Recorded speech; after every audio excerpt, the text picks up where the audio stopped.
The buzz of Caldora Outpost never stopped. Day or night, the sprawling space station hummed with activity. Smugglers bartering contraband, gamblers risking fortunes, mercenaries hunting jobs, and aristocrats hiding from their responsibilities. It was a perfect place for someone like Jax Conroy to blend in, a place where questions weren't asked as long as credits flowed freely. Jax nursed his drink at the Starfall Tavern, a dingy establishment tucked away in Caldora's lower sectors. The burn of the amber liquid down his throat was familiar and welcome after a week of running errands for a Triaxian merchant. Nothing dangerous, just transport jobs that require discretion rather than firepower, but it had left him tired and ready for some downtime. His jacket, worn leather with patches from a dozen worlds, hung loosely on his frame.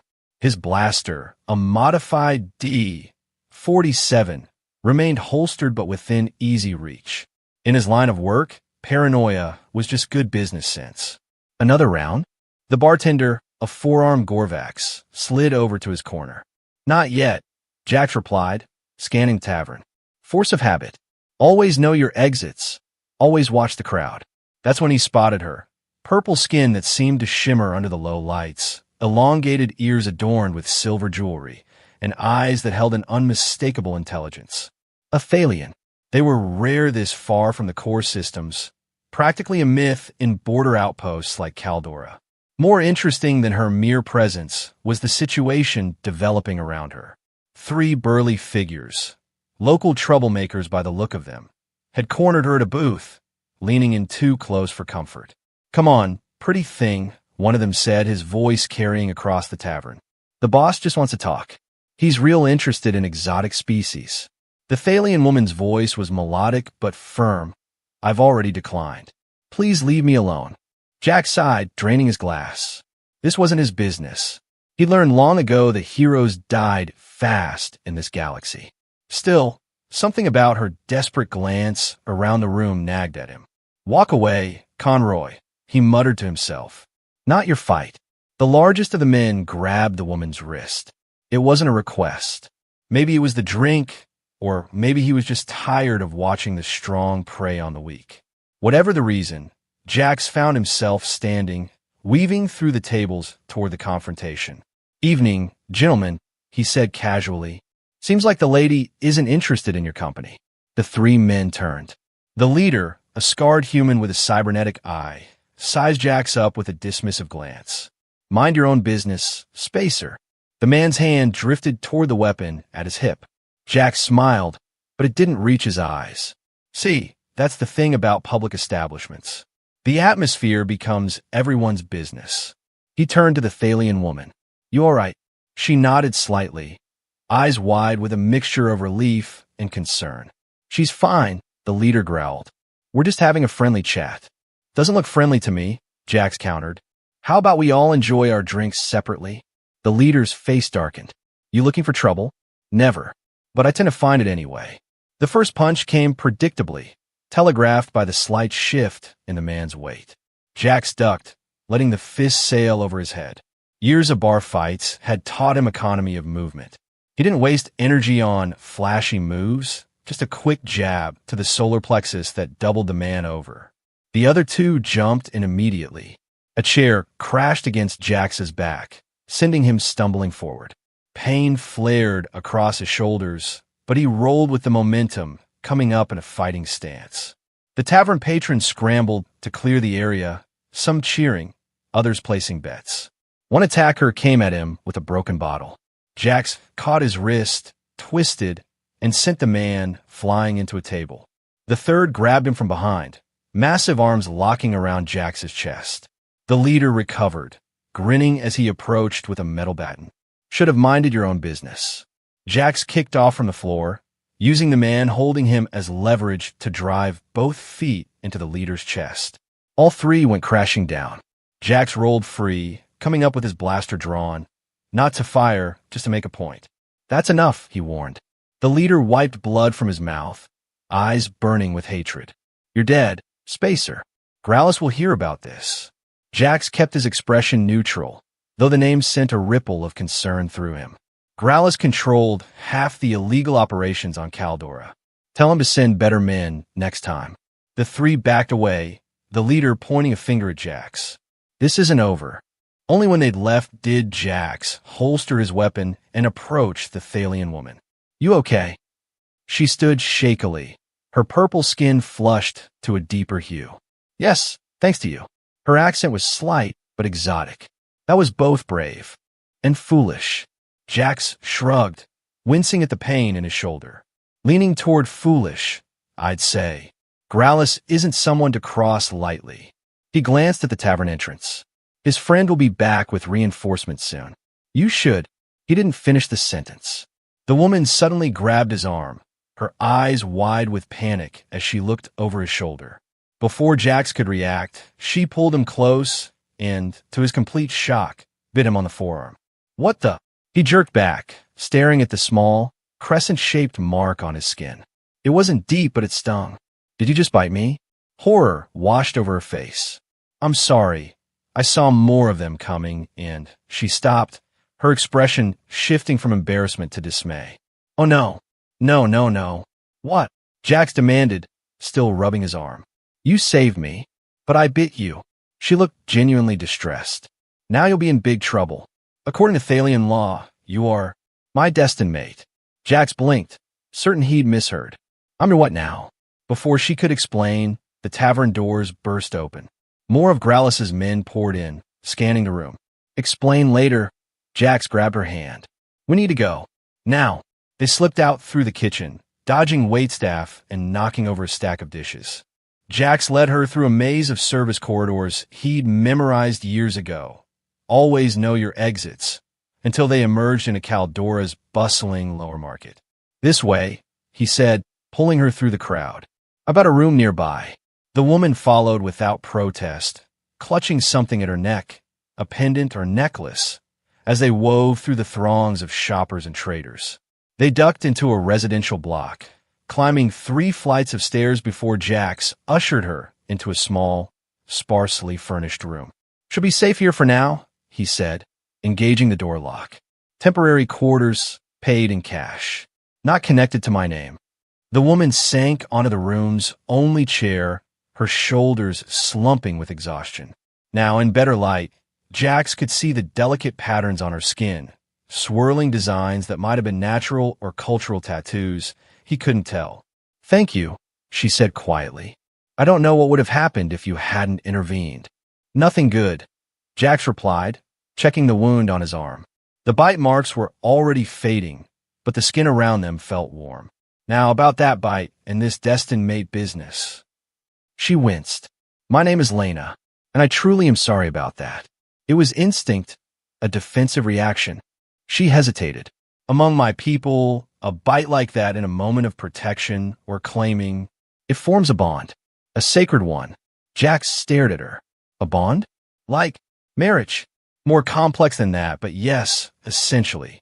She couldn't meet his eyes. The bite contains enzymes that create a biological connection between Thalians and, well, whoever they bite. It's an ancient practice from before we joined Galactic society.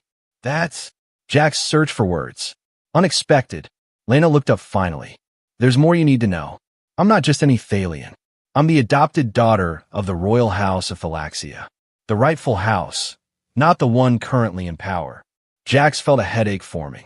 He just wanted a quiet drink, and now he was involved with alien royalty and some kind of biological marriage. Why were Growlus's men after you?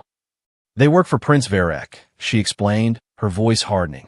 He overthrew my family, killed my adoptive parents, and now seeks to solidify his rule by claiming me as his property. Her hand went to the pendant at her neck, and by obtaining this, she revealed a small, crystalline object hanging from a chain, a stone that seemed to contain swirling galaxies within its depths. The sacred stone of Thalaxia, she said. It's a symbol of legitimate rule. With it, I could rally the loyal houses against Varek's tyranny. Jax ran a hand through his hair. So, I've rescued a princess on the run from a usurper, and now I'm accidentally married to her by alien biology. Is that about right? Despite everything, Lena smiled faintly. That's an oversimplification, but essentially correct. Great, Jax muttered. Just great. A sudden pounding on a door down the hallway made them both freeze. Voices shouted, followed by the sound of a door being forced open. "They're searching the building," Jax whispered, drawing his blaster. "We need to move." "Where?" Lena asked, clutching the sacred stone. Jax thought quickly. "I know a ship. It's not much, but it'll get us off Caldora." He hesitated, knowing he was about to dive deeper into trouble. "You mentioned Delthaz earlier. The diplomatic hub." She nodded eagerly. "The Interplanetary Council there could grant me asylum and recognize my claim against Varric. Then, that's where we're headed." Jax moved to the window, checking the alley below. "Can you climb?" "If it means escaping Varric's men, I can fly," she replied with unexpected determination. As they prepared to leave, Jax felt an odd sensation. His heartbeat seemed to synchronize with Lena's, a strange awareness of her breathing pattern forming in his mind. He glanced at the bite mark, wondering just what kind of bond he'd gotten himself into. "By the way," he said as they slipped out onto the fire escape, "you owe me a proper explanation for all this, temporary wife." For the first time, a genuine smile lit up Lena's face. "I promise you'll get one, temporary husband." The distant sound of shouting followed them as they descended into the shadows of Caldora's endless night.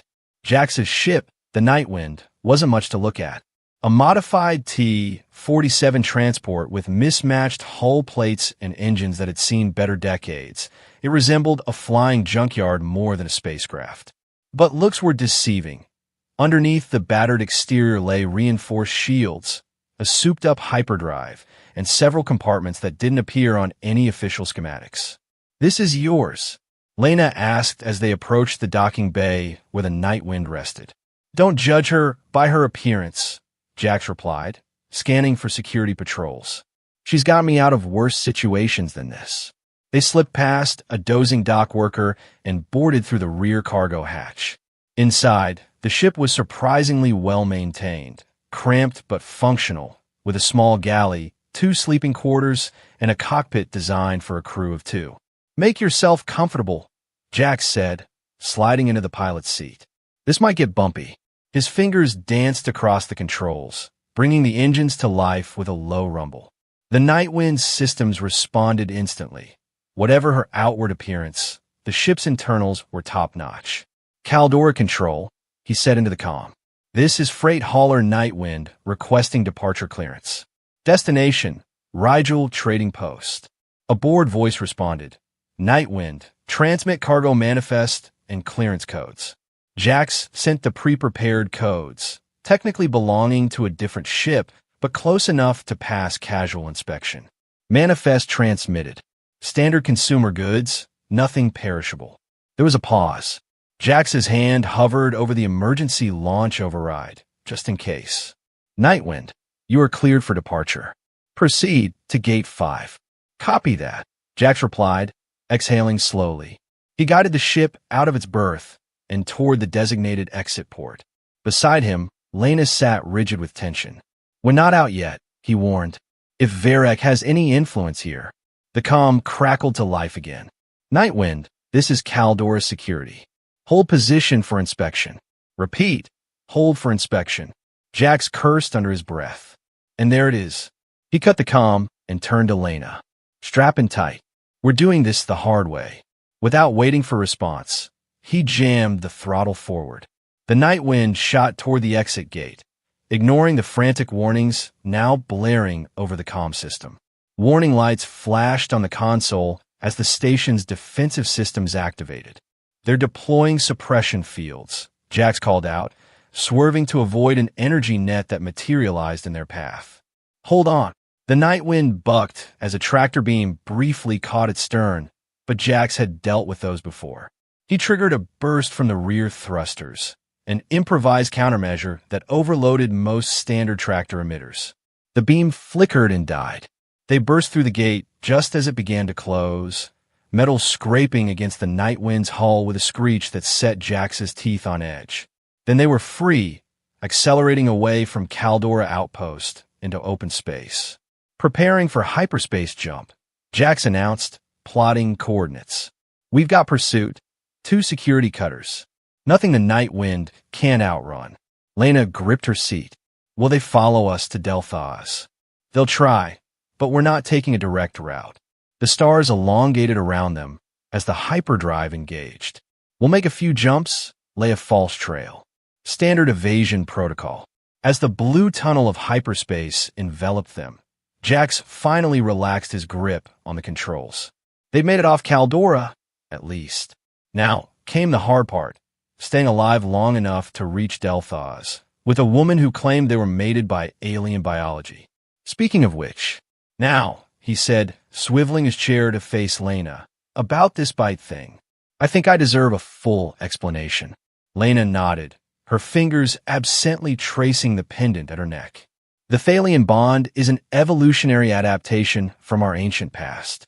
Before technology, before we developed formal societies, it was how our ancestors claimed and protected mates. So it's primitive? Jax raised an eyebrow. Ancient, not primitive, she corrected.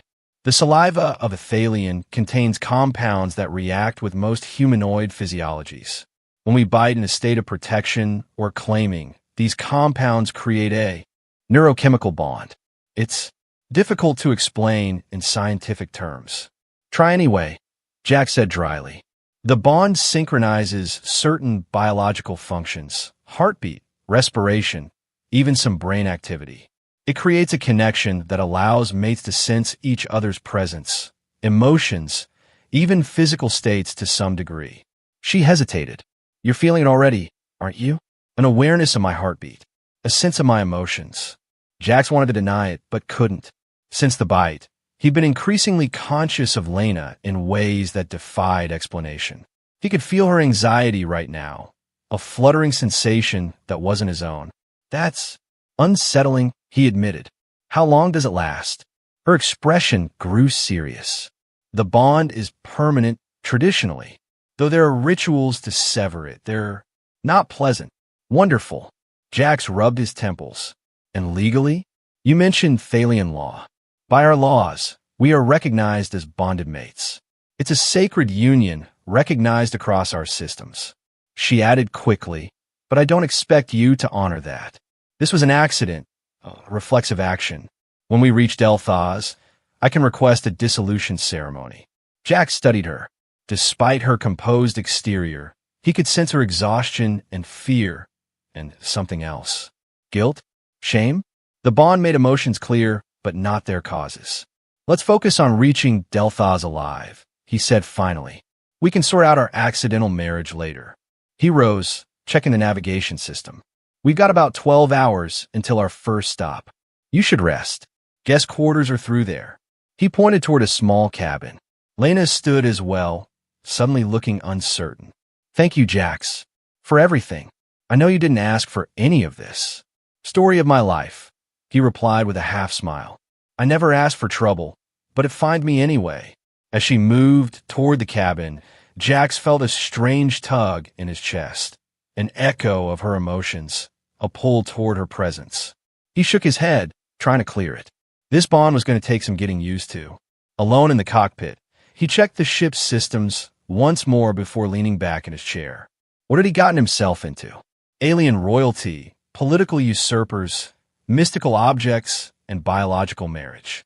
Just another day in the life of Jax Conroy, professional trouble magnet.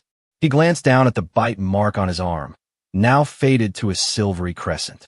Temporary wife, he muttered to himself. Sure, nothing's ever temporary in this galaxy. With a sigh, he closed his eyes, letting the hum of the hyperdrive lull him into an uneasy sleep. Life on the night wind quickly developed its own rhythm as they navigated the journey to Delphos. After their initial hyperspace jump, Jax had plotted a circuitous route through lesser-used corridors and nebula fields, hoping to shake any pursuit. It added time to their journey, but increased their chances of reaching their destination undetected. On the third day, Jax entered the galley to find Lena cooking something that filled the small space with an unusual aroma, spicy yet sweet, with an undertone that made his nose twitch. Traditional Thalian breakfast, she explained, stirring a purple-hued mixture. I found some compatible ingredients in your stores. Jax approached cautiously. Is it edible for humans? Perfectly safe, she assured him, spooning the concoction into 2 bowls. Though the taste might be unfamiliar, that proved to be an understatement. The first spoonful hit Jax's palate like a flavor explosion, simultaneously bitter, sweet, and savory, with a textural component he couldn't even begin to describe. He forced himself to swallow, fighting the urge to gag. Through the bond, he felt Lena's immediate awareness of his reaction. Her face fell slightly. "You hate it," she said. No, Jax lied, taking another brave spoonful. "It's just distinctive." Her eyes narrowed. "The bond works both ways, you know. I can feel your disgust." Caught. Jax set down his spoon. "Sorry. Human taste buds probably aren't evolved enough for whatever this is." To his surprise, Lena laughed, a musical sound that sent an unexpected warmth through him. "It's called Mritha. Even among Thalians, it's an acquired taste. My adoptive mother used to say it built character." The mention of her family sobered her quickly. Jax felt the echo of her grief through their connection, a sharp pain that made him wince. "Tell me about them," he said gently. "Your family." Lena stirred her Mritha absently. "The royal house of Thalaxia has ruled our people for 12 generations. My birth parents died during the Nexus Plague when I was an infant. Queen Alara and King Talon adopted me, raising me as their own alongside their biological son, Miran. That's unusually progressive for royalty," Jax observed. "Thalian succession isn't strictly biological," she explained. "It follows the principle of most worthy heir. When Alara and Talon took the throne, they couldn't bear children. They adopted me, and I was named heir apparent. Years later, to everyone's surprise, Miran was born. Creating a succession problem?" Jax guessed. Lena shook her head. "No, I remained heir apparent. Miran was always meant for diplomatic service. He had the temperament for it, while I was groomed to rule." Her expression darkened. "Varric was our cousin, ambitious and cruel. He never accepted an adopted heir, especially one not of pure Thalian bloodline." "You're not pure Thalian?" Jax asked, surprised. "My mother was Akkadian," she said. "Hence the lighter purple tone of my skin and some other differences." Jax nodded, pieces falling into place. "So Varric staged a coup. 6 months ago," Lena confirmed, her voice tight. "He attacked during the lunar festival, when security was relaxed. My parents were killed instantly. Miran," her voice caught. "Miran helped me escape with the sacred stone, but was captured. I don't know if he's alive." The grief that washed through their bond was so intense that Jax had to grip the table. His own eyes stung with tears that weren't his. "I'm sorry," he said, meaning it. Despite his usual detachment, he couldn't help but be affected by her pain. Whether from the bond or simple human empathy, he wasn't sure. Lena composed herself with visible effort. "That's why I must reach Delthos. The Interplanetary Council can grant me diplomatic protection and recognize my claim. With the Sacred Stone as proof of legitimacy, I can rally the loyal houses against Varric. And where do I fit into all this?" Jax asked quietly. She met his eyes. "You don't have to be involved beyond Delthos. As I said, we can seek a dissolution of the bond. And if I chose to stay involved?" The question surprised even him. Lena's expression softened. "Then I would be grateful for an ally, especially one who's proven himself capable in a fight." Before Jax could respond, an alarm blared from the cockpit. He jumped up, rushing to check the sensors. What he saw made his blood run cold. "We've got company," he called Elena. "Royal Thalian cruiser, coming in fast." Lena appeared behind him, her face pale. "Varric's flagship. How did they find us?" Jax muttered, activating defensive systems. The bond, Lena realized with horror. Advanced Thalian ships have bioscanners that can detect bond signatures. I should have thought of that. The comm system crackled to life. "Unidentified vessel. This is the Royal Thalian Cruiser Dominion. You are harboring a fugitive of the throne. Power down and prepare to be boarded." Jax killed the comm. "Not happening." He turned to Lena. "Is there any way to mask the bond?" She shook her head. "Not without special equipment. But we might be able to confuse the scanners if we enter the storm belt." She pointed to a swirling mass of energy on the navigation display. The electromagnetic disturbance would mask all biosignatures. The storm belt is suicide, Jax protested. Ships twice this size have been torn apart in there. It's our only chance, Lena insisted. I know the patterns. My brother mapped them as part of his scientific research. Jax hesitated only a moment before plotting the course. Hold on to something. This is going to get rough. He pushed the Nightwind's engines to maximum, racing toward the chaotic energy storms that marked the boundary of the infamous storm belt. Behind them, the Dominion gave chase, its superior engines quickly closing the gap. They're powering weapons, Lena warned, reading the scanner. Jax jinked the ship hard to port as energy blasts streaked past their starboard side. They won't risk destroying us, he said. Not while you have the sacred stone. They might risk disabling us, she countered. As if to prove her point, another volley struck closer, sending a shudder through the Nightwind's frame. Warning lights flashed on the console. Port shield down to 30%, Jax reported. We're not going to outrun them. They were approaching the storm belt now.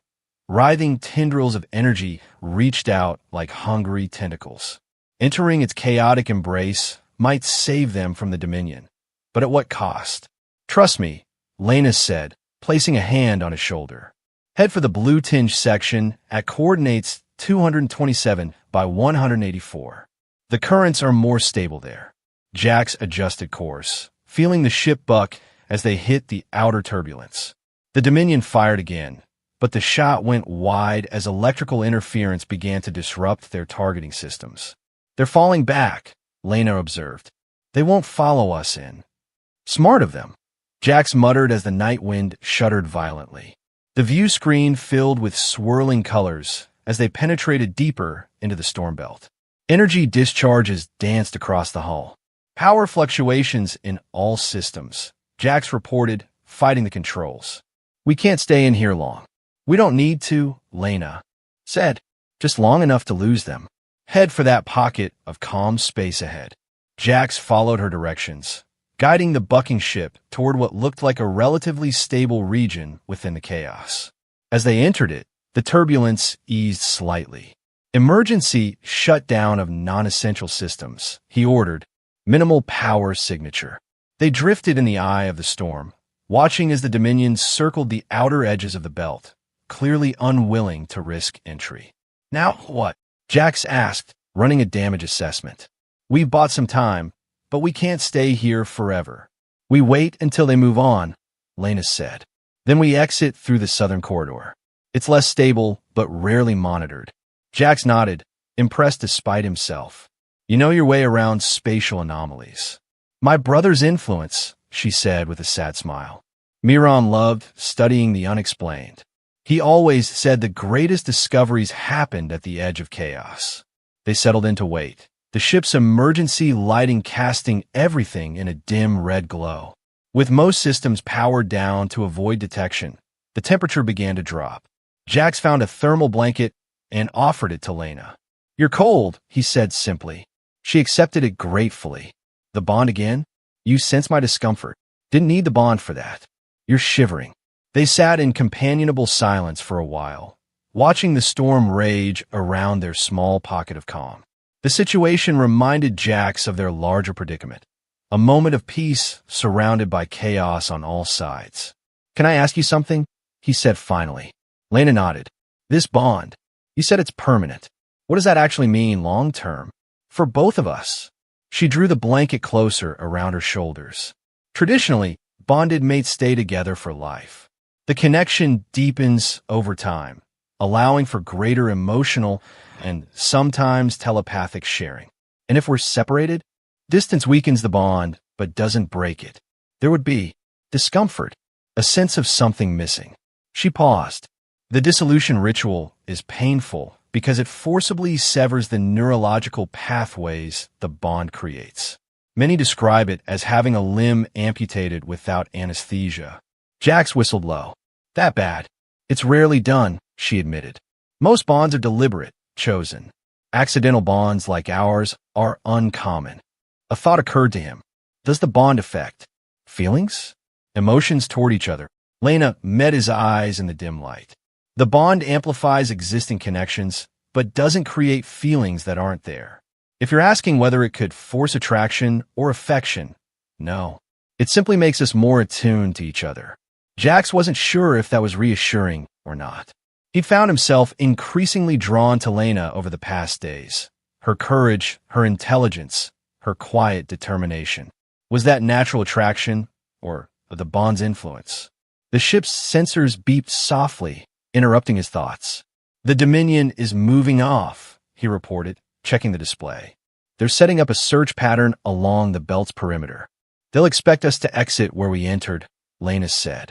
"We should wait another hour, then take the southern corridor as planned." Jax nodded, but his attention was caught by a warning light on the damage report. "We got a problem. The hyperdrive stabilizer was damaged in the storm. We can make out of the belt, but we'll need repairs before attempting any long jumps."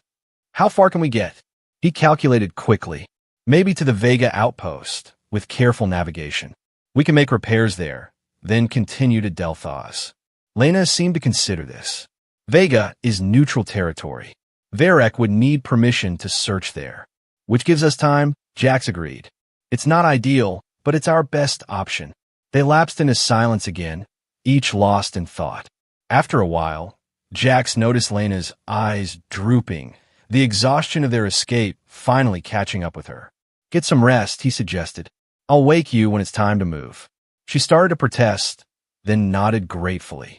To his surprise, instead of returning to her cabin, she simply leaned against his shoulder, pulling the thermal blanket around both of them. "The bond," she murmured sleepily. "Proximity helps stabilize it during stress." Jax remained still, acutely aware of her weight against him, the soft rhythm of her breathing. Through their connection, he felt her consciousness slipping into sleep, a strange sensation, like watching someone sink beneath still water. As Lena slept, Jax found himself reflecting on the bizarre turn his life had taken. A week ago, he'd been a solo mercenary with no attachments and no responsibilities beyond his next job.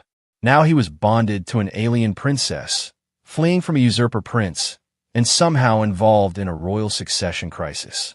And strangest of all, he wasn't entirely sure he wanted to go back to his old life. "What have you done to me, temporary wife?" he whispered to the sleeping woman. Through the bond, he felt a flicker of response. Not words, but a sensation of warmth and trust that made him smile despite everything. The night wind drifted in its pocket of calm, a tiny sanctuary amid the storm, as its two passengers shared a moment of peace before the next phase of their journey. True to Lena's prediction, they managed to slip out of the storm belt undetected through the treacherous southern corridor. The passage was harrowing. Energy discharges rocked the ship, and twice they nearly lost navigation. But Lena's knowledge proved invaluable. She guided Jax through the worst turbulence with a precision that spoke of her brother's detailed mapping. Once clear, they limped toward Vega Outpost on minimal power, hyperdrive stabilizer functioning just enough for short jumps. The journey took twice as long as it should have, but they arrived without further encounters with Varek's forces. Vega Outpost sprawled across a small moon, its domes and spires glittering in the light of the massive gas giant it orbited. Unlike Caldora, Vega was respectable, a neutral trading hub protected by ancient treaties that even ambitious usurpers hesitated to violate. "We'll need to disguise you," Jax said as they approached the docking ring. "Varek might not send troops here, but he'll have eyes everywhere." Lena nodded. From a storage compartment, she produced a hooded cloak and a small device that, when activated, subtly altered the purple hue of her skin to a more common blue tone. "Skin modulator," she explained, seeing Jax's surprised expression. "Standard equipment for Thalian diplomats visiting worlds where our appearance might cause discomfort." "Handy," Jax remarked, "though I'm more concerned about the sacred stone. If it's as important as you say, Varek will have people looking specifically for it." Lena touched the pendant at her neck. "The stone can conceal its own energy signature when necessary. Another of its mysterious properties." She concentrated for a moment, and the faint glow that had emanated from the jewel dimmed to nothing. Now it appears as ordinary jewelry. They docked at Vega without incident, Jax using one of his alternate identities to register their arrival. The damage to the Nightwind was extensive enough to justify their presence, but not so severe as to attract undue attention. Just another trader with mechanical troubles. The repair facilities at Vega were top-notch, but expensive. Jax grimaced at the estimate. "That's going to clean out what's left of my credits," he muttered as they left the dockmaster's office. "I'm sorry," Lena said. "This is all because of me." Jax shrugged. Money comes and goes. Freedom is harder to replace. He glanced around the busy promenade. "We've got 48 hours until the repairs are complete. Let's find somewhere to rest that isn't covered in engine grease." They secured a modest room at a mid-level accommodation block. Not luxurious, but clean and, more importantly, discreet. The single room with 2 beds wasn't ideal, but staying together made sense given their situation. Through the bond, Jax could sense Lena's exhaustion overlaying a constant hum of anxiety. "You should rest," he suggested. "I'll scout the area, make sure we're secure." "Be careful," she said. Even here, Varek could have informants. Jax patted his concealed blaster. "Always am." The promenade of Vega Outpost offered the usual assortment of shops, eateries, and entertainment venues found in any spaceport. Jax moved through the crowds with practiced ease, noting security positions, exit routes, and potential trouble spots. Force of habit. At a public terminal, he checked the latest Galactic news feeds. There, buried among trade disputes and celebrity gossip, was the item he'd been dreading, a bulletin about a dangerous fugitive who had kidnapped a member of the Thalian royal family. His face stared back at him, alongside a formal portrait of Lena looking regal in ceremonial attire. "Well, that complicates things," he muttered, quickly moving away from the terminal. He continued his reconnaissance, picking up supplies they'd need for the final leg to Delthos. As he was selecting some preserved rations, a news broadcast on a nearby screen caught his attention. Prince Varek of Thalaxia has announced an emergency session of the Interplanetary Council on Delthos 3 days from now, the announcer was saying. The prince seeks recognition of his claim to the Thalian throne and has requested extradition orders for those involved in what he terms a plot against legitimate rule. Jax froze. This changed everything. If Varek reached the council first and gained their recognition, Lena's reception would be very different for what she hoped. He abandoned his shopping and hurried back to their room. Lena was asleep, the exhaustion of their escape having finally caught up with her. Through the bond, Jax could feel the peaceful rhythm of her dreams, a stark contrast to the urgency pounding in his own chest. He hated to wake her, but there was no choice. Gently, he touched her shoulder. "Lena, we have a problem." She came awake instantly, years of royal training overriding fatigue. "What is it?" Jax explained what he'd learned. As he spoke, he felt her dismay through their connection, a cold wave that matched his own concern. 3 days, she said, calculating. "Our repairs won't be complete for 2, and then it's at least a day to Delthos, even pushing the engines." "We'll be cutting it close," Jax agreed. "But if we arrive during Varek's presentation to the council, you could challenge him directly. Make it public, where he can't simply have you disappeared." Lena nodded slowly, her mind working through the implications. "It's risky. Varek will have security everywhere. No riskier than trying to sneak in afterward, when he might already have the council's endorsement." Jax sat beside her on the bed. Sometimes the bold move is the safest one. A slight smile touched her lips. "Is that your mercenary philosophy?" "Got me this far," he replied with a shrug. Through the bond, he felt her resolve strengthen, fear and doubt giving way to determination. It was a remarkable thing to experience, like watching a star ignite from within. "Very well," she said. "We make for Delthos as soon as the Nightwind is ready. But we'll need a plan for getting into the council chambers. Security will be tight, especially with Varek present." Jax grinned. "Leave that to me. Sneaking into places I shouldn't be is something of a specialty." As they began to plan, Jax found himself studying Lena's face, The determination in her eyes, the subtle shift of her expressions as she considered and discarded options.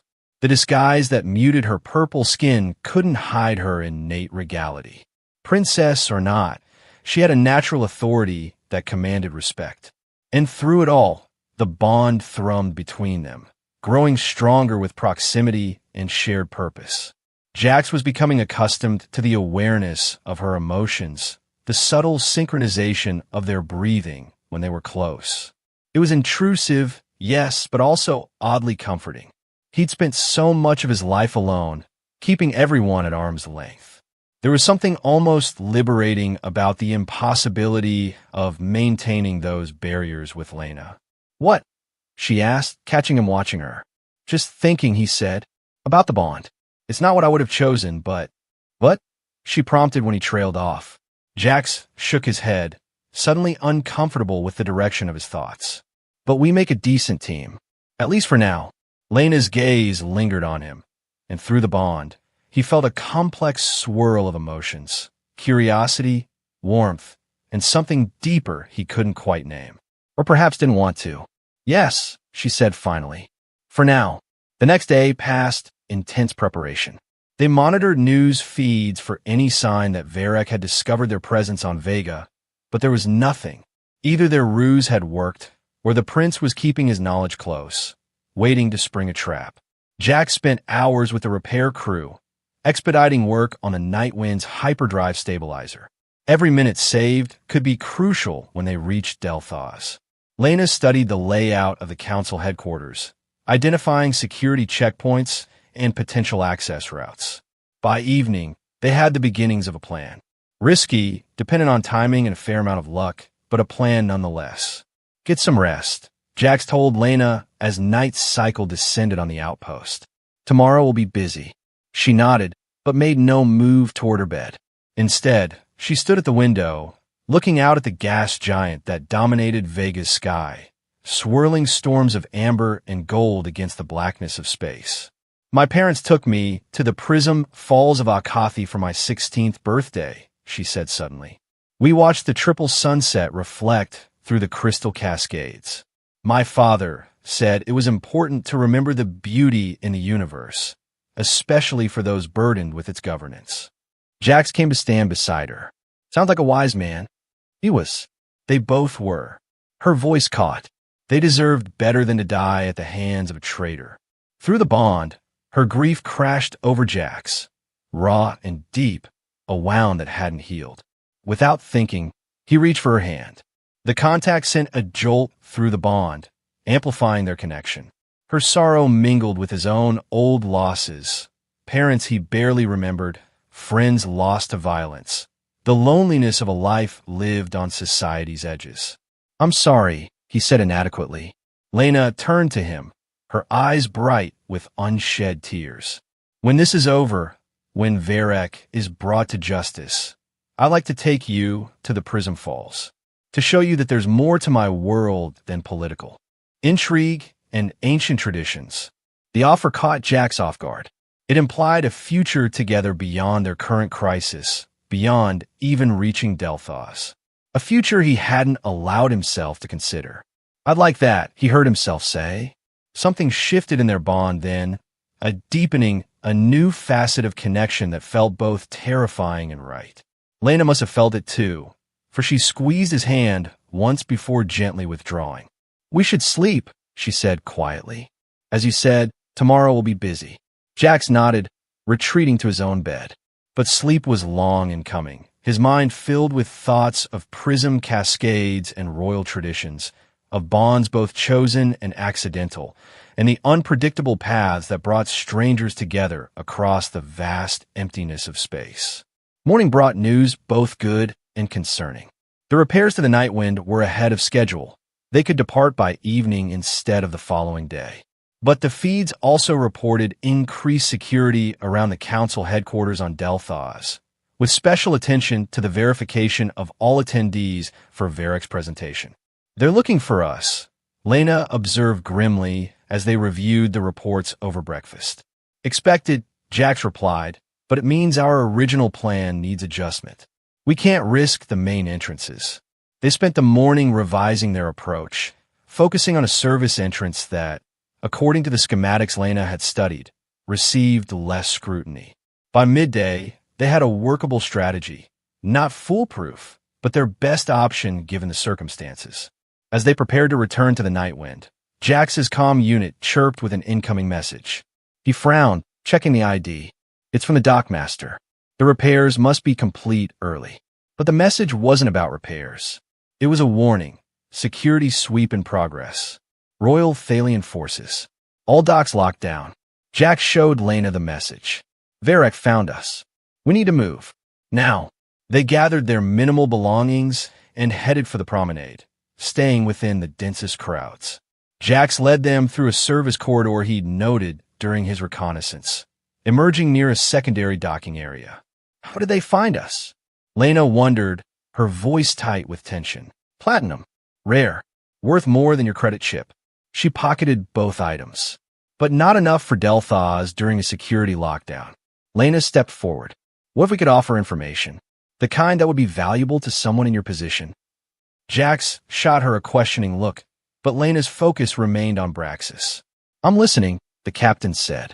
The Royal Thalian Naval Codes, Lena said quietly. Access to secure shipping lanes throughout the Thalian sector. Braxis's expression didn't change, but her posture shifted slightly, the only tell of her intense interest. And you have these codes? I do. Lena tapped her temple, memorized during my diplomatic training. The captain studied her for a long moment. You're either incredibly valuable or incredibly dangerous. Possibly both. She stood abruptly. My ship leaves in 30 minutes. Docking Bay 17C. If you're not there, we leave without you. As Braxis departed, Jax turned to Lena. Naval codes? Seriously? They change quarterly, she replied. These will be valid for another 3 weeks at most. But Captain Braxis doesn't need to know that. Jax laughed despite the tension. You're full of surprises, princess. They made their way cautiously to the indicated docking bay, avoiding the main thoroughfares where royal guards continued their search.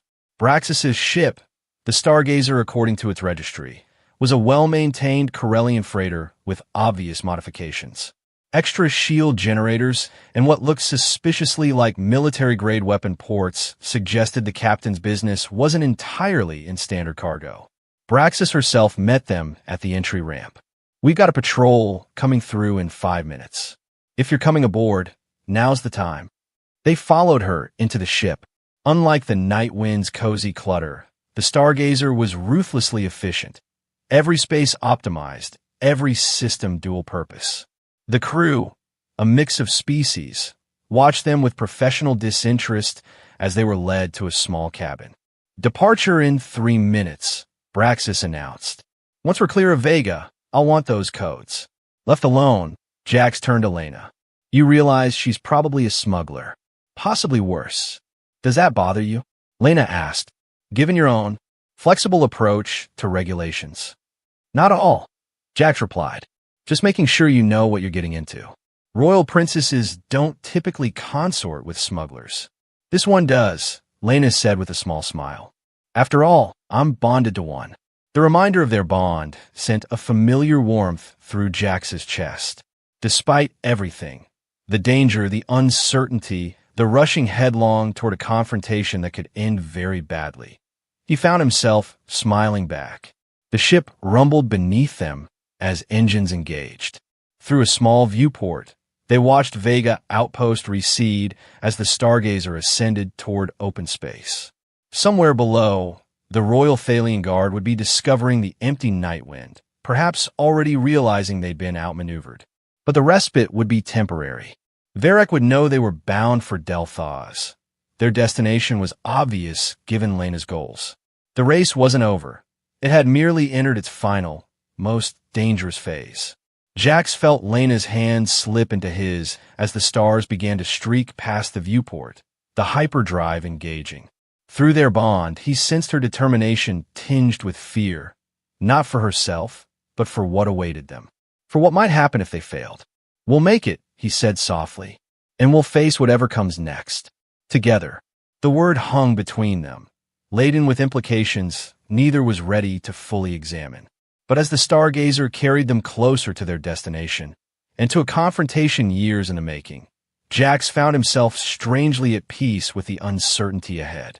After all, uncertainty had brought him Lena. Perhaps it had more surprises in store.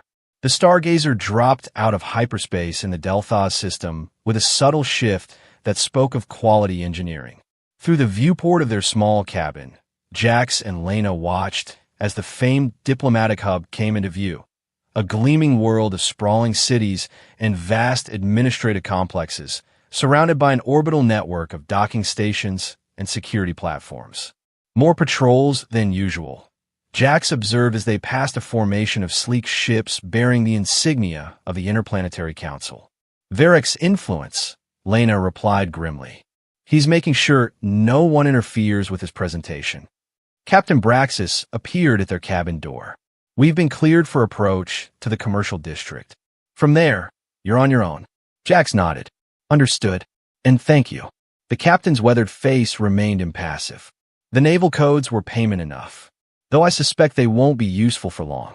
Perhaps not, Lena acknowledged, but I hope they serve you well while they last. A hint of respect flickered in Braxis's eyes. Good luck with whatever you're planning. Sounds like you'll need it. The landing was smooth and uneventful. Braxis clearly had legitimate business credentials to maintain alongside her less official activities. They disembarked in a busy commercial docking area, far from the diplomatic sector where the council headquarters stood. We need to move quickly, Jax said, checking the time. Varek's presentation is scheduled to begin in 3 hours. They made their way through the bustling streets of Delthos City, Lena still disguised with her skin modulator, though here she attracted less attention. Delthos was a cosmopolitan world, home to hundreds of species from across the galaxy. 2 more travelers barely warned at a glance. As they neared the governmental district, security became more visible. Uniformed officers at intersections, drone patrols overhead, ID scanners at transit stations. Jax guided them through less monitored routes, using service corridors and maintenance tunnels he'd identified in their planning. How do you know these passages? Lena asked as they slipped through an underground utility channel. I spent 6 months on Delthos a few years back, Jax explained. Security job for a visiting dignitary. Learn the back ways out of professional necessity. Always prepared, she observed with a smile. Always looking for the exit, he corrected. Old habits. They emerged in a park bordering the diplomatic complex. Ahead, the council headquarters rose in a sweeping spiral of gleaming white stone and crystalline windows, surrounded by manicured gardens and ceremonial plazas. Security checkpoints controlled every approach, with guards checking credentials and scanning identities. This is where it gets tricky, Jax said, leading Lena to a secluded bench with a view of the grounds. The service entrance I mentioned should be along the eastern perimeter, but we'll need a distraction to get past the guards. Lena studied the complex, her expression thoughtful. What if we don't try to sneak in? Jax looked at her in surprise. That's been the plan all along. Plans change, she said. Varek expects us to skulk in the shadows, to approach cautiously. What if we did the opposite? You mean? I walk in the front door, Lena said, deactivating her skin modulator.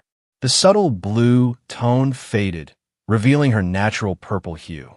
As myself, as the rightful heir to Thalaxia. Jax stared at her.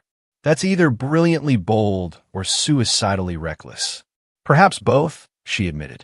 But Varek is about to claim legitimacy before the council. The most powerful challenge would be my public appearance at that exact moment. It's risky, Jax warned. His guards will be everywhere. Yes, Lena acknowledged, but they can't simply gun me down in front of the assembled delegates. It would confirm everything I've claimed about Varek's tyranny. Jax considered the strategy. It was audacious, playing to Lena's strength as the legitimate claimant, rather than trying to circumvent Varek's superior forces. There was a certain elegant simplicity to it. If we do this, he said slowly, we need to time it perfectly. You'll need to enter the chamber at the most dramatic moment. During Varek's address, Lena agreed. When all eyes and recording devices are on him. They refined the plan, identifying the optimal entrance and the timing that would create maximum impact. Jax would remain close, but separate, ready to intervene if things went wrong. It was still dangerous, perhaps more so than their original approach, but it offered something their previous plan lacked: the power of public witness. As the appointed hour approached, they moved closer to the headquarters. Lena had discarded her modest traveling clothes, revealing the formal Thalian attire she'd kept carefully packed. With her royal posture and natural dignity restored, she looked every inch the princess she was. The sacred stone now hung visibly at her throat, its inner light restored, glowing softly against her skin. It would be the final proof of her identity and claim. "Ready?" Jax asked as they paused at the edge of the ceremonial plaza leading to the main entrance. Lena took a deep breath, squaring her shoulders. "Ready." Through their bond, Jax felt her fear transmute into resolve, a steely determination that commanded his admiration. Whatever happened next, she would face it with courage. "If things go wrong," he began. "They won't," she interrupted, then softened. "But if they do, the bond will guide you. Trust it." Before he could respond, she stepped forward, moving with purposeful grace toward the main steps of the headquarters. Jax circled around, taking a less conspicuous route that would allow him to enter separately but arrive at the council chamber around the same time. Lena's approach caused an immediate stir. Guards stationed at the entrance straightened, hands moving to weapons as they recognized her. Spectators and delegates arriving for the session whispered and pointed. Jax watched from distance as she paused before the guards, her voice carrying clearly across the plaza. "I am Princess Lena of the Royal House of Thalaxia, bearing the sacred stone and claiming my rightful place before the Interplanetary Council. Will you bar my entry?" It was a perfect challenge, formal, legitimate, and public. The guards hesitated, clearly unprepared for such a direct confrontation. Behind them, a senior official emerged, summoned by the commotion. "Princess Lena?" The official sounded shocked. "We were informed you had been kidnapped. As you can see, I'm here of my own free will," Lena replied, her voice steady. "And I request immediate audience with the council, where Prince Varek is currently presenting his false claim to the Thalian throne." The official glanced nervously at the gathered crowd, now recording the exchange on dozens of devices. To deny a royal heir public audience would violate diplomatic protocol and create a scandal. With visible reluctance, he nodded. "The council session is already underway, but as a recognized royal claimant, you have the right to present your case. Please follow me." Jax slipped in through a side entrance, using the distraction Lena had created to blend with a group of minor functionaries. He kept her in sight as they moved through the vaulted corridors toward the council chamber, noting the positions of guards and the quickest escape routes should things turn violent. The immense doors of the council chamber stood open as they approached. Within, Varek's voice echoed, smooth, persuasive, laying out his version of events to the assembled delegates. Jax caught phrases about tragic royal deaths and stabilizing a chaotic succession before the official accompanying Lena stepped into the chamber. "Esteemed council members," the official announced, interrupting Varek mid-sentence. "I present Princess Lena of the Royal House of Thalaxia, bearing the sacred stone and claiming audience." Gasps and murmurs swept through the chamber. Jax positioned himself near a pillar with a clear view of the proceedings, one hand near his concealed blaster. On the central platform, Varek froze, his expression shifting from confusion to cold fury as Lena entered. She walked with measured dignity to the speaker's position, opposite Varek but equidistant from the council's semicircular arrangement. The sacred stone gleamed at her throat, its light pulsing gently as if responding to the tension in the room. "Esteemed delegates," Lena began, her voice clear and strong. "You have heard Prince Varek's account of recent events on Thalaxia. Now you will hear the truth." Varek recovered his composure, his handsome features arranging themselves into a mask of concern. "My dear cousin," he said, his voice dripping with false sympathy, "we feared you had been abducted. I'm relieved to see you safe, though clearly under considerable stress. I'm under no stress beyond that caused by your treachery, Lena replied evenly. 6 months ago, during our sacred lunar festival, you orchestrated the assassination of my parents, King Talon and Queen Alara. You imprisoned my brother, Moran, and declared yourself ruler despite having no legitimate claim to the throne. Varek's expression hardened. These are serious accusations, cousin, especially from one who fled her responsibilities in a time of crisis, taking with her a sacred artifact that belongs to all Thalians. The sacred stone recognizes the rightful ruler, Lena countered, touching the glowing pendant. It has been in my possession since my naming as heir apparent. Had it recognized you, Varek, it would have transferred its allegiance. A murmur ran through the council. The stone's properties were well known in diplomatic circles. Its uncanny ability to resist theft and to bond with a legitimate Thalian ruler was documented in hundreds of years of official records. A clever trick, Varek said dismissively. But the stone's properties are mystical, not legal. The facts remain. Thalaxia needs stable leadership. As the eldest male of the royal bloodline, tradition supports my claim.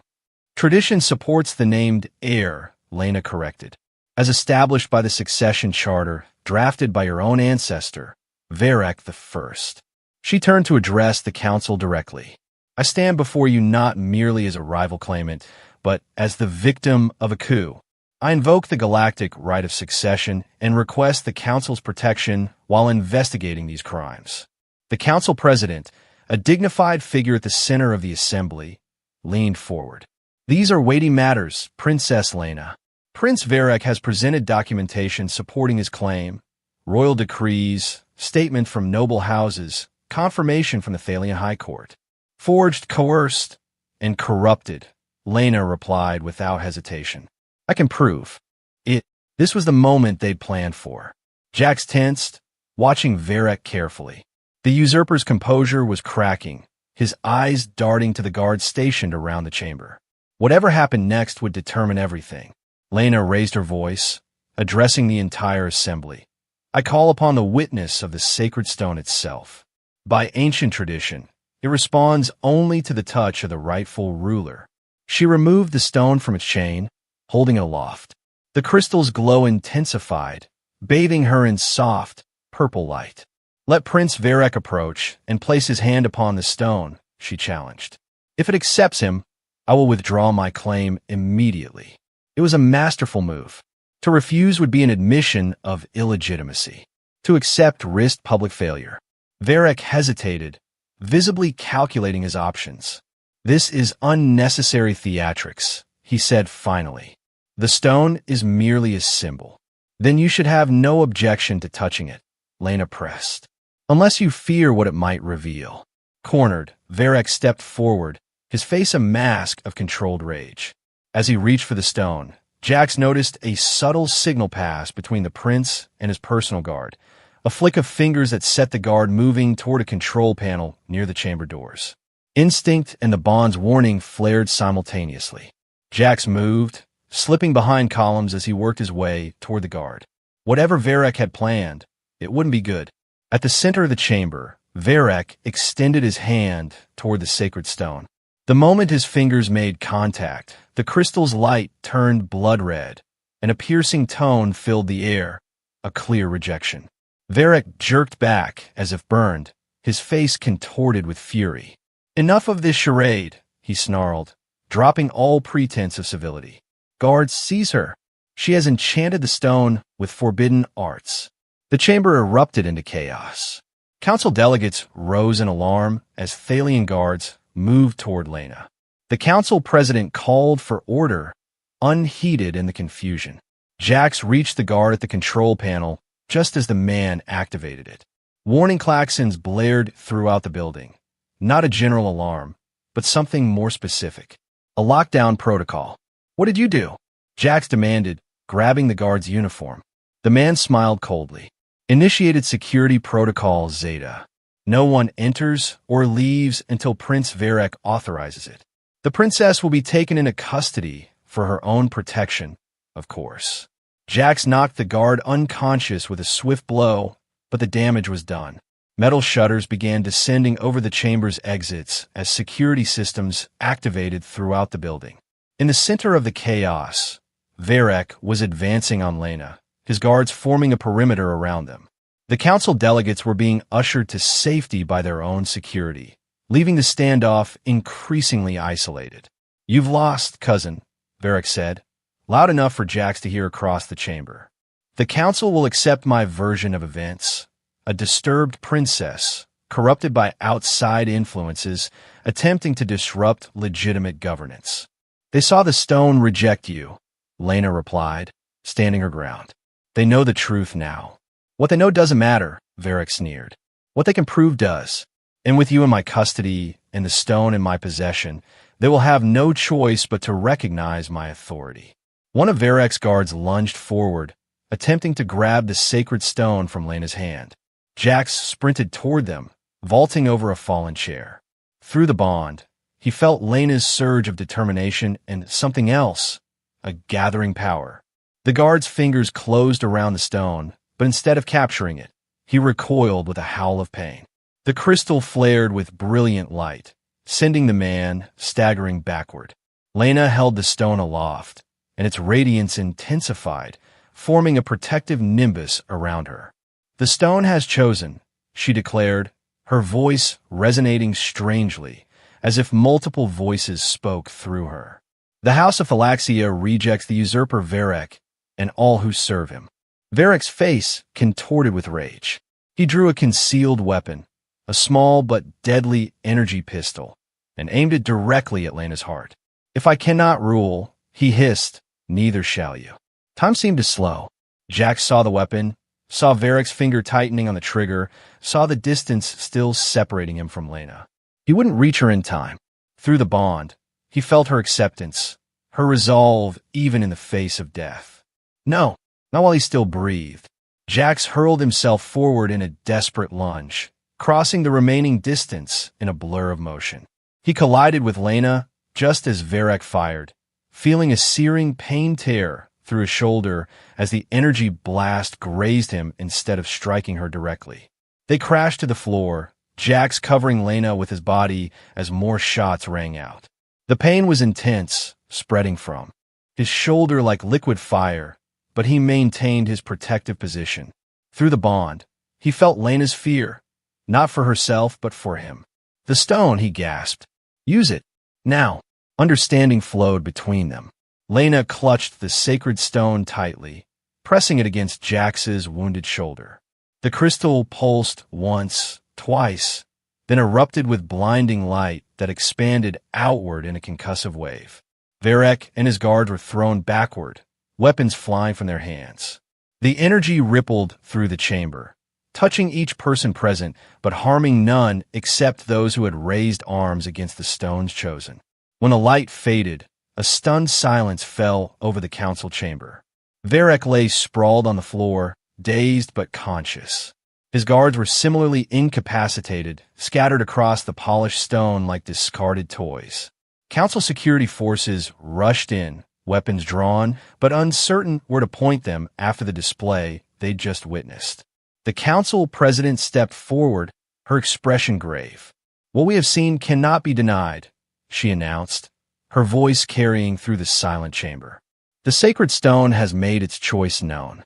By the ancient accords that govern our relations with Thalaxia, the council must acknowledge this demonstration of legitimate succession." Jax barely heard the words. The pain in his shoulder had intensified, radiating outward in waves of agony. Through their bond, he felt Lena's concern washing over him, a cool counterpoint to the burning in his flesh. "Stay with me," she whispered, cradling his head. "Please, Jax, stay with me."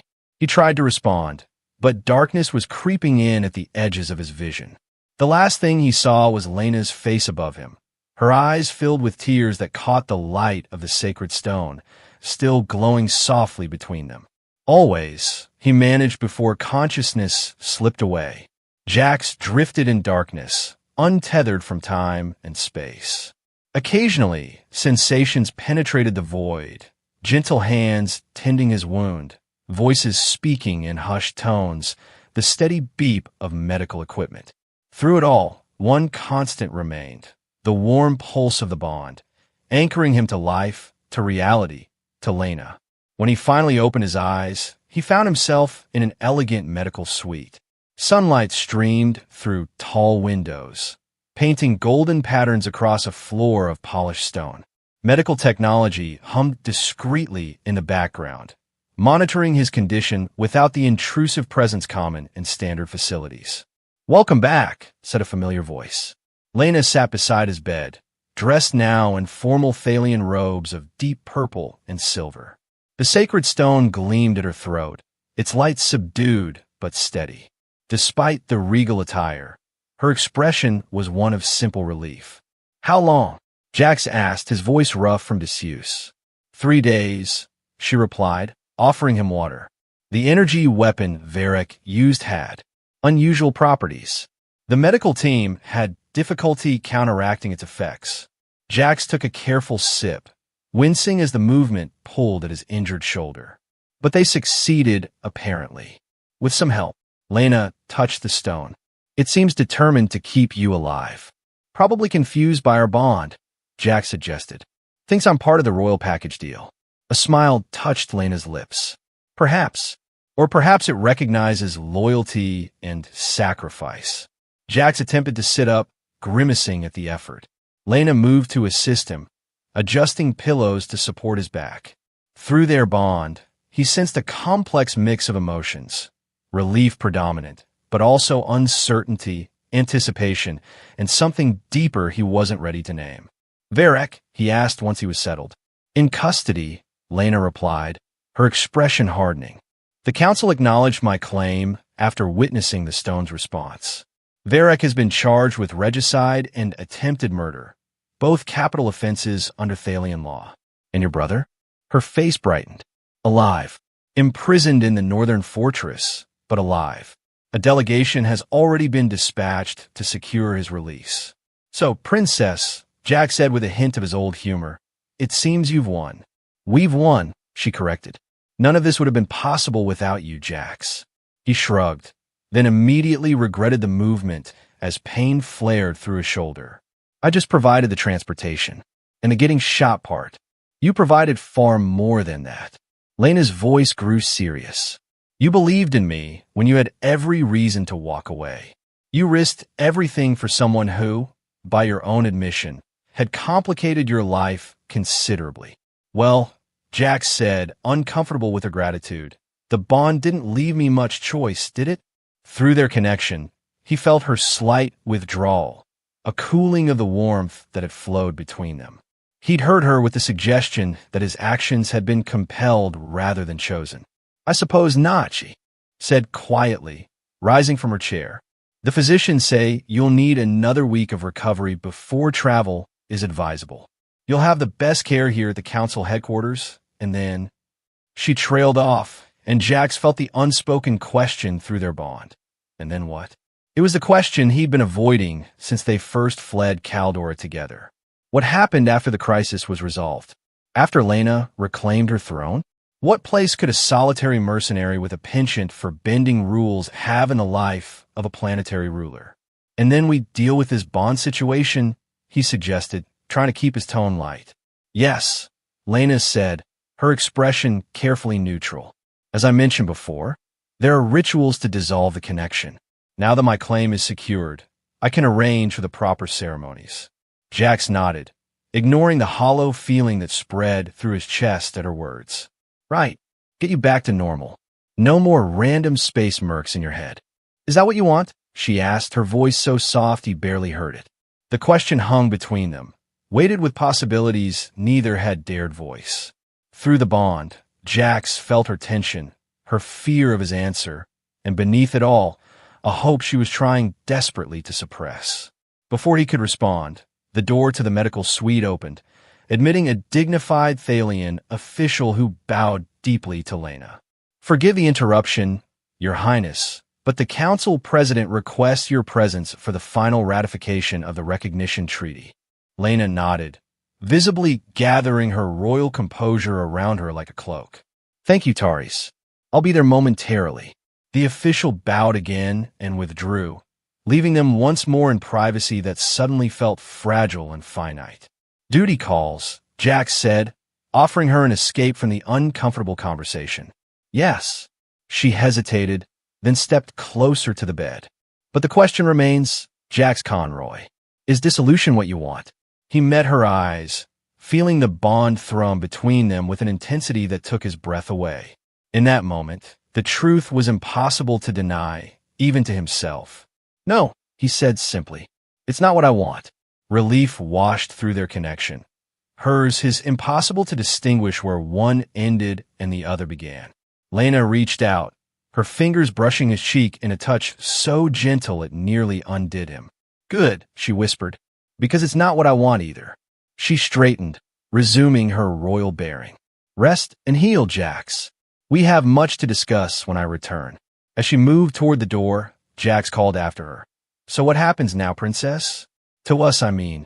Lena paused, looking back with a smile that held both warmth and mischief. "I'm not entirely sure. We're rather unprecedented, you and I." Her expression softened. "But I do know that Thalaxia will need a royal consort who understands security, diplomacy, and how to navigate the less reputable corners of the galaxy." "Sounds like a job description written specifically for me," Jax replied, matching her smile. Perhaps it was. With that, she was gone, leaving Jax to contemplate a future wildly different from anything he could have imagined a few short weeks ago. He leaned back against the pillows, feeling the steady pulse of their bond. No longer foreign or intrusive, but as natural as his own heartbeat. Whatever came next, they would face it together. The thought was both terrifying and exhilarating. "Royal consort Jax Conroy," he murmured to the empty room. "That's going to take some getting used to." The week of recovery passed more quickly than Jax expected. Council diplomats came and went, updating him on the situation in Thalaxia. Lena's claim had been officially recognized not only by the Interplanetary Council, but by 12 of the 14 noble houses of Thalaxia. The remaining two, close allies of Varek, had pledged neutrality pending her formal coronation. Moran, Lena's brother, had been rescued from imprisonment and was recovering from his ordeal. According to reports, he was eager to meet the man his sister had bonded with, a development that had apparently caused quite a stir among Thalian traditionalists. Lena herself divided her time between council sessions and Jax's bedside. They spoke of many things: her plans for Thalaxia, his life before they met, the strange twist of fate that had brought them together. Through it all, the bond deepened, becoming not just a biological connection, but a chosen one, nurtured by growing trust and affection. On the 7th day, the physicians declared Jax fit for travel. His shoulder had healed remarkably well, another benefit of the bond, according to Lena. The sacred stone had somehow accelerated his recovery, channeling its energy through their connection. "Ready to see your new home?" Lena asked as they prepared to board the diplomatic vessel that would take them to Thalaxia. "As ready as I'll ever be," Jax replied, adjusting the formal attire Sheed had made for him. Clothing that managed to be both regal and practical, with hidden compartments for the tools of his trade. Some habits died hard. The journey to Thalaxia took 3 days through standard hyperspace corridors. They traveled on the Celestial Harmony, a diplomatic cruiser assigned to Lena by the Council.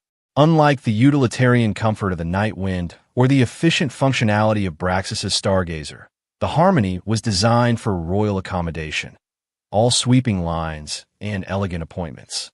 Jax found it both impressive and slightly unnerving. This was Lena's world, formal, structured, bound by traditions millennia old. How would a man who had spent his life avoiding attachments and responsibilities adapt to life as a royal consort? Through their bond, Lena sensed his unease. "Having second thoughts?" she asked as they stood on the observation deck, watching the blur of hyperspace outside. "Not about you," he clarified. "Never about you. Just wondering if I'm court material." She laughed, the sound still as musical as the first time he'd heard it. "Jax, Thalian courts have survived invasions, plagues, and civil wars. I think they can manage one unconventional consort. Your nobles might disagree. I'm not exactly the traditional choice." "No," she agreed. You're better. Thalaxia doesn't need another diplomatic marriage or political alliance. It needs someone who understands the realities beyond palace walls. Someone unafraid to speak truth to power. She touched his face gently. Someone who would take an energy blastment for their mate without hesitation. Jax caught her hand, pressing a kiss to her palm. When you put it that way, I sound almost respectable. Let's not go too far, she teased. I rather like your disreputable qualities. The capital city of Thalaxia came into view as they descended through the atmosphere. A sprawling metropolis of crystal spires and arching bridges, surrounded by lush purple forests. At its center stood the royal palace, a structure that seemed to grow from the landscape itself, its towers reaching toward the sky like living things. It's beautiful, Jack said softly. It's home, Lena replied, a world of meaning in those simple words. Their arrival was met with formal ceremony. Honor guards, government officials, representatives of the noble houses all lined up to welcome their returning princess and her unexpected consort. Jack stood slightly behind Lena, as protocol dictated, watching with quiet amazement as she transformed fully into her royal role. Every gesture precise, every word perfectly chosen. Through their bond, however, he felt her underlying excitement and joy. This was not just duty for her. It was homecoming, reclamation, the restoration of right. And beneath it all, a steady current of affection directed at him, anchoring him amid the unfamiliar pageantry. That evening, after the formal receptions were complete, they stood together on a balcony overlooking the palace gardens. The 3 moons of Thalaxia hung in the sky, bathing everything in soft, multicolored light. The coronation will be in 3 days, Lena said, leaning against the balcony rail. Traditionally, the bonding ceremony would follow immediately after, but since we're already bonded, we could formalize it anyway, Jack suggested. For tradition's sake. She looked at him in surprise. You wouldn't mind? Princess, he said, drawing her closer. I've been shot at, chased across the galaxy, and nearly executed by your cousin. I think I can handle a ceremony. Through the bond, he felt her happiness swell, bright and warm as sunrise. In that case, I accept. But you should know that Thalian bonding ceremonies are rather elaborate. Naturally, Jack sighed.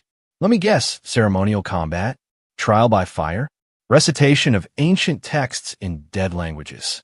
Nothing so dramatic, she assured him with a laugh. Though there is one traditional element you might find challenging, which is the newly bonded pair must dance the Thalaxian spiral before the assembled court. It's a complex pattern that represents the intertwining of lives and destinies. Jax groaned. Dancing? Now that might be the thing that finally defeats me. Don't worry, Lena said, pulling him into a simple, swaying motion under the moonlight. I'm an excellent teacher. As they moved together on the balcony, the bond between them resonated with contentment. It wasn't the life either of them had expected, but somehow it was exactly right. A mercenary and a princess, brought together by chance, bound by biology, and united by choice. By the way, Jack said as they danced, I've been meaning to ask, why did you bite me that night? Really? Was it truly just instinct? Lena's eyes sparkled in the moonlight. Perhaps, or perhaps, on some level, I saw something in you worth keeping. Even then, when all I'd done was start a bar. Fight. A bar fight in my defense, she corrected. From a man who could have walked away, but chose not to. Yes, even then. Jax pulled her closer, feeling the perfect synchronization of their heartbeats through the bond. Well, princess, I suppose I should thank you for that bite. Best thing that ever happened to me, accidental marriage and all. You're welcome, she replied with a smile. Though next time, I'll try to give you some warning before claiming you as my mate by galactic law. Next time, Jax raised an eyebrow, planning to make a habit of it. No, Lena said softly, rising on tiptoes to brush her lips against his. Once was quite sufficient. Under the 3 moons of Thalaxia, the mercenary and the princess sealed their unlikely union with a kiss, while the sacred stone at Lena's throat glowed with approving light. The bond between them sang with joy, A connection forged in crisis and tempered by choice. Proof that sometimes the most unexpected beginnings led to the most perfect endings. And if, in years to come, the royal court occasionally raised eyebrows at their consort's unconventional methods or colorful language, they could hardly deny his devotion to their queen or the prosperity their union brought to Thalaxia. After all, as Queen Lena often reminded them with a secret smile, their bond was sanctioned by the most ancient law of all, a law written not in books or stone, but in the very stars that had guided them to each other across the vast expanse of space.